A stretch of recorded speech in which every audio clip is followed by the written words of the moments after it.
Pernah dengar gini? Silaturahim. Ya. Ketersambungan rasa kasih yang dalam.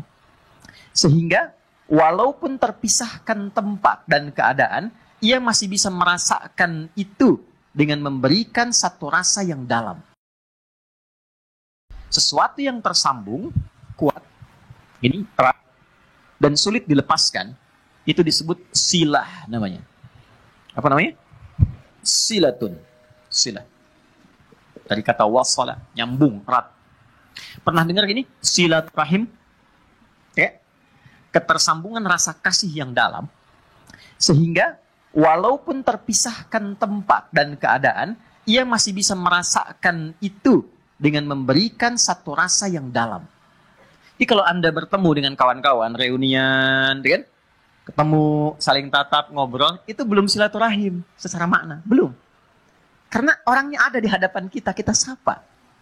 Tapi kalau Anda meninggalkan tempat ini, kemudian ingat kepada kawan kita, terus kita WA, malam-malam kita ingatkan, akhi, maafkan kalau saya ada salah ya, mudah-mudahan Allah pertemukan kembali kita sampai jannah, malam tahajud ya. Itu namanya silaturahim. Silah, terikat walaupun ruangnya sudah berbeda.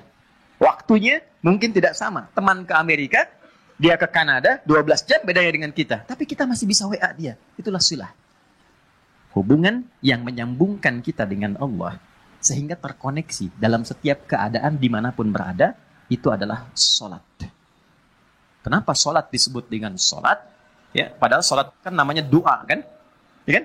Tapi kenapa disebut dengan kalimat sholat? Untuk memberikan kesan ibadah ini melatih kita supaya terkoneksi dengan Allah secara erat dan kuat. Sehingga di setiap keadaan kita tersambung dengan Allah. Oke, teman-teman yang laki-laki nih. Anda punya koneksi dengan orang yang punya kedudukan. Gampang nggak pekerjaannya? Gampang. Ibu terkoneksi dengan Korlantas. Lalu lintas gampang kan? Dikawal, ya kan? Anda punya koneksi dengan Allah. Apa yang sulit bagi Allah?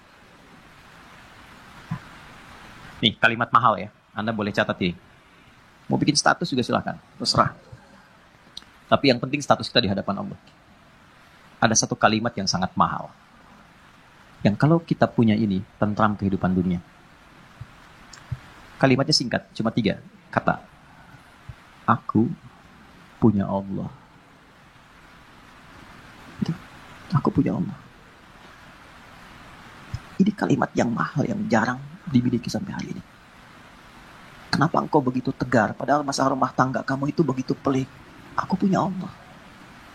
Aku yakin Allah pasti akan berikan solusi. Kamu kok kelihatannya biasa-biasa saja sih? Padahal kan kemarin pekerjaan kamu gagal. Aku punya Allah. Allah sudah ngatur rizki. Rizki aku sudah Allah tetapkan. Aku punya Allah. Kalimat ini yang mahal sekarang. Bilal itu saat dicambuk, suasananya terik. Ditimpa batu yang sudah dipanaskan. Ketika dicambuk sekali, kalimatnya irtad, murtad kamu. Jawabannya Allah, aku punya Allah. Saya tanya pada Anda, kalimat ini muncul nggak dalam setiap situasi? Nah mungkin itu yang menyebabkan sering ada kegamangan, kegelisahan, pesimis, jatuh terlampau dalam. Kan punya Allah. Dulu semua orang bekerja itu merasa punya Allah. Mau disogok, ya seorang penggembala kambing itu diuji oleh Umar. Aku ambil ya, 1 aku beli. Jangan, ya. Ini bukan punya saya. Bilang aja dimakan serigala. Pertanyaan cuma 1, fa'ain Allah. Terus Allah di mana? Aku punya Allah. Teman-teman, itu mahal sekali. Nah, sholat itu melatih kita untuk punya itu. Jadi kalau sudah selesai sholat, kita itu terkoneksi dengan Allah. Terkoneksi itu namanya zikir. Dzakaro, ingat. Ingat tuh, zikir tuh gini. Bukan diucapkan di lisan. Zikir itu diucapkan di lisan, tembus ke hati, lalu memberikan petunjuk kepada semua bagian tubuh kita. Itu zikir namanya. Jadi begitu disebutkan, ada getaran ke jiwa. Makanya kenapa pasca sholat ada zikir, khawatir setelah sholat belum nyambung. Ini yang dimaksud Quran surah keempat ayat 103. فَإِذَا قَضَيْتُمُ الصَّلَاةَ Maka jika Anda telah tuntas mengerjakan sholat, mungkin belum terkoneksi sepenuhnya dengan Allah. فَذْكُرُوا اللَّهَ Maka cepat koneksikan dirimu dengan Allah. Nih, kenapa istighfar didahulukan sebelum subhanallah? 1 juta. Serius. 5 juta. Umroh lah tawaran terakhir tuh. Ini serius umroh bintang 5. Waktu habis udah. Waktu habis. Salah sendiri kenapa maju. Cepet. Karena boleh jadi saat sholat itu fokusnya kepada yang lain. Tidak terkoneksi dengan Allah. Lisannya Allahu Akbar, tapi di pikirannya handphone Hu Akbar. Ya, status di Instagram belum diupdate Hu Akbar. Ya, jemuran belum diangkat Hu Akbar. Makanya baru takbir Allahu Akbar, handphone tulalit tenonet. Nah, bisa dijawab dulu, halo, saya sedang sholat Nah, belum nyambung. Makanya kita istighfar, khawatir saat sholat ada yang belum terkoneksi. Setelah itu, subhanallah, alhamdulillah, Allahu Akbar. Kenapa 33 kali? 33 itu latihan sampai kalimat itu meresap ke dalam hati. Subhanallah, subhanallah, subhanallah. Pertama masih di lisan. Yang ke-10 mulai masuk ke hati, mulai terasa, mulai nangis, mulai enak, mulai tenang. Alhamdulillah, alhamdulillah Allah kasih saya ibu, alhamdulillah Allah kirimkan saya ayah, alhamdulillah Allah kirimkan saya istri, alhamdulillah Allah kirimkan saya suami, anak-anak, alhamdulillah, enak, sampai tenang. Sampai situ gak? Nah, sampai ujungnya kita merasa punya Allah. Kalau sudah merasa punya Allah, Allahu Akbar, itu semuanya dah. Nih, antum ya. Yang pengusaha pebisnis ya, ada ya. Saya nggak harus tanya angkat tangan lah. Ya. Kalau saya tanya Anda begini. Anda misalnya punya satu proyek nih. Nilainya 100 miliar. Oke? Tapi proyek itu membuat Anda tidak bisa sholat. Sisi lain, ada pekerjaan nilainya cuma 1 juta. Tapi Anda bisa menunaikan sholat dengan begitu nyamannya. Anda pilih mana? Yang pertama atau yang kedua? Cuma 2 pilihan, Anda nggak boleh pilih yang ketiga. Saya sudah bisa merasakan getaran-getaran itu. Ya, jujur aja. Pertama atau kedua? Wah, yang benar. Buktinya ada orang sekarang hanya untuk jaga toko, dia rela meninggalkan Jumat. Hanya untuk jaga toko. Hanya untuk menjaga toko. Biasa. Syaratnya nggak sholat, dia mau. Padahal kalau ditanya siapa yang ngasih rezeki, dia jawab Allah. Itu kan ada yang salah gitu. Ada yang salah. Nih lihat, Abdurrahman bin Auf itu ditawari begini. Abdurrahman bin Auf itu kan orang kaya luar biasa sebelum masuk Islam. Tapi levelnya masih 1. Setelah masuk Islam di nomor 3. Yang tertinggi. Kan cuman begini tawarannya. Kamu kalau mau ikut Muhammad SAW, semua aset kamu kami sita. Oke? Silahkan ikut. Dan gak boleh bawa apapun. Cuma baju yang melekat di badan. Gambaran orang-orang pada saat itu akan menempuh perjalanan kurang lebih 400 km. Lewat naik turun bukit, badai mungkin datang, gak akan selamat sampai ke Madinah. Di Yathrib saat itu. Berangkat. Anda kalau di posisi Abdurrahman bin Auf, ditawarkan demikian. Tawaran keduanya, tinggalkan ajaran Muhammad, tinggal di Mekah, kami angkat Anda menjadi hartawan terhormat dengan proyek nomor 1 di wilayah ini. Kalau Anda di posisi Abdurrahman bin Auf, silahkan ikut Nabi, tapi tinggalkan semua aset Anda 1 triliun. Bawa pakaian saja. Anda sudah bekerja 20 tahun, 30 tahun, dapat 1 T, tinggalkan itu ikut Nabi Muhammad. Yang belum tentu jelas di hadapan Anda kesuksesannya. Atau tinggal di kota Mekah, ambil hartawan terhormat nomor 1, semua proyek wilayah Bintaro Anda kuasai. Kalau Anda di posisi itu, Anda mau pilih mana? Nah, yang mau saya katakan, apa yang melatih seorang Abdurrahman bin Auf, sehingga mengambil keputusan, saya tetap ikut Nabi. Itu kan pertaruhan tinggi. Jadi iman itu teman-teman di atas segalanya. Punya Allah itu di atas segalanya. Jadi kalau orang kehilangan proyek, kehilangan job, tapi merasa punya Allah, itu nggak ada apa-apanya. Karena masih merasa punya Allah. Itu yang mahal. Jadi nggak bisa ditukar dengan masalah. Kalau Anda punya masalah seberat apapun, tapi Anda punya Allah, itu kecil. Ya, melatihnya nggak semudah yang diucapkan. Karena Abdurrahman bin Auf memilih untuk ikut, istrinya belum siap. Itu poinnya.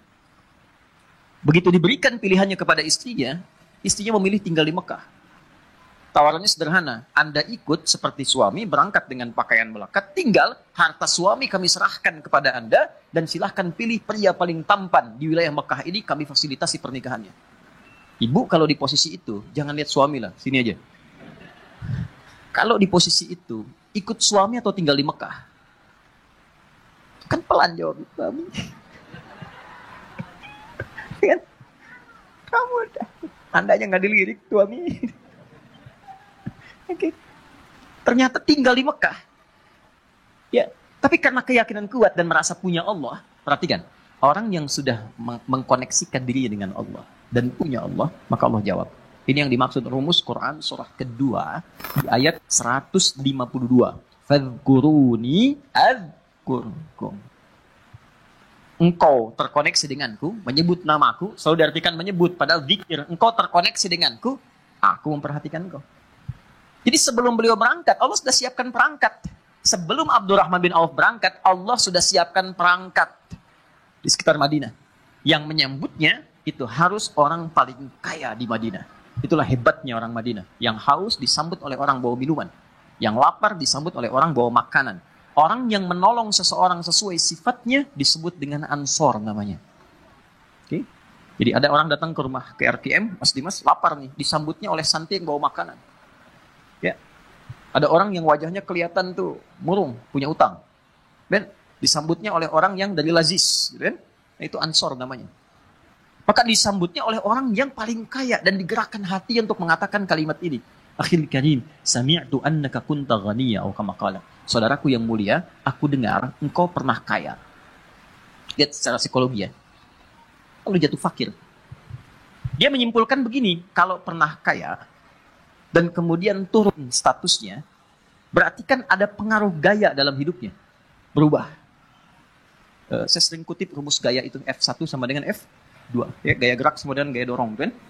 Pelan jadi pelan, kencang jadi kencang. Kalau naik mobilnya angkot, kan turunnya juga menunduk, tuh sedekah kan. Kalau mobilnya lebih bagus kan langsung begini, kadang-kadang nggak bisa buka pintu ya. Ya kan? F1 sama dengan F2. Tapi kan ada hukum Pascal di dalamnya. F berbanding lurus dengan P. Gaya berbanding lurus dengan tekanan. Semakin banyak gaya, semakin tertekan hidupnya. Oke? Saat punya sesuatu, gayanya kebanyakan. Gayanya banyak. Begitu sesuatu itu hilang, gaya nggak tertahankan. Akhirnya flexing demi gaya. Maaf, ada inflasi gaya gitu. Ya. Berlebihan. Nah ini kan jadi tekanan. Nah dia menilai begitu. Dia nggak tahu kalau Abdurrahman bin Auf ini sudah dididik ya oleh Nabi, punya Allah. Ditawarkannya begini, saya dengar Anda pernah kaya. Kalau ingin kaya lagi, ambil setengah harta saya. Coba. Kalau Anda ingin, saya dengar Anda ditinggalkan keluarga dan istri. Kalau ingin menikah lagi, pilih perempuan paling cantik di Yathrib ini. Sekalipun bagian dari keluargaku, aku fasilitas pernikahannya. Gantian ya Bu. Kalau Anda di posisi itu, dan tidak harus lihat ke sana, apa yang Anda pilih? Diterima atau tidak ditolak sama sekali?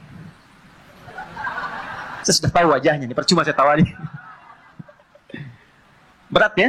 Ya kan? Ketemu orang paling kaya itu kebunnya paling banyak, ya, macam-macam, untanya paling banyak, ya mungkin kurang lebih 5T lah asetnya, bagi 2,5T.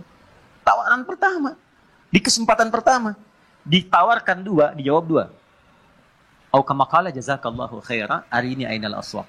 Terima kasih, semoga Allah berikan pahala atas tawaran kebaikan Anda. Cukup tunjukkan padaku di mana pusat bisnisnya. Tuh. Beliau bukan anti untuk dapat materi atau menolak kebaikan, bukan. Ingin menunjukkan saya punya Allah dan saya akan buktikan rasa memiliki saya dan rasa punya Allah itu melebihi atas apa yang Anda tawarkan. Cuma butuh waktu 1 tahun sampai 2 tahun jadi orang paling kaya di kota Madinah.